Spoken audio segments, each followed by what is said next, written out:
కొందరి గొంతమ్మ కోరికలు వింటూ ఉంటే సినీ అభిమానులకు నవ్వాలో ఏడవాలో అర్థం కాదు.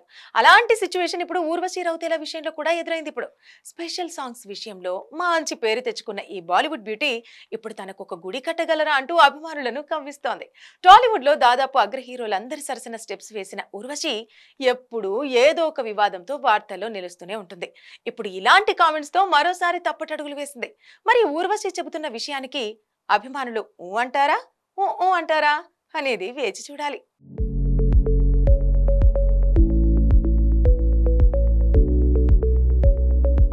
బాలీవుడ్ నటి ఊర్వశి రౌతేలా ఓ వింత కోరికతో మరోసారి వార్తల్లో నిలిచారు. ఉత్తరాఖండ్ లో తన పేరు మీద ఆలయం ఉందని తాజాగా ఇచ్చిన ఓ ఇంటర్వ్యూలో చెప్పారు. అంతేకాదు దక్షిణాదిలోనూ తన కోసం ఓ గుడి కట్టాలని ఆకాంక్షించారు. దీనితో ఆమె వ్యాఖ్యలు సోషల్ మీడియాలో వైరల్ అయ్యాయి. అమ్మడి చిలిపి కోరికపై నెటిజన్లు సరదాగా కామెంట్స్ పెడుతున్నారు. ఓ ఆంగ్ల మీడియాకి ఇచ్చిన ఇంటర్వ్యూలో ఊర్వశి రౌతేలా మాట్లాడుతూ, ఉత్తరాఖండ్ లో నా పేరు మీద ఓ గుడుంది. బద్రీనాథ్కి ఎవరైనా వెళ్తే పక్కనే ఉన్న నా గుడిని చూడండి, అక్కడికి వెళ్లి సందర్శించండి. ఢిల్లీ యూనివర్సిటీలోనూ నా ఫోటోలకు పూలమాలలు వేసి పూజిస్తారు. నన్ను దండమామాయి అని పిలుస్తారు కూడా. ఈ విషయం తెలిసిన తర్వాత నేను చాలా ఆశ్చర్యపోయాను, కానీ ఇది నిజం అంటూ చెప్పుకొచ్చింది. టాలీవుడ్ అగ్ర హీరోలు megastar Chiranjeevi, power star Pawan Kalyan, నటరత్న బాలకృష్ణలతో కలిసి నటించానని, దక్షిణాదిలో కూడా తనకు ఎంతో మంది అభిమానులున్నారంటూ చెప్పుకొచ్చింది. అందుకే దక్షిణ భారతదేశంలోనూ తన కోసం ఓ ఆలయాన్ని నిర్మించాలని ఆశిస్తున్నానని ఊర్వశి అన్నారు. మరి మీ గుడికి వచ్చిన వారు మీ ఆశీర్వాదం తీసుకుంటారా అని యాంకర్ అడగ్గా, అది ఆలయమని, అన్ని ఆలయాల్లో ఏమేమి జరుగుతాయో అక్కడ కూడా అవే జరుగుతాయని ఊర్వశి తెలిపారు.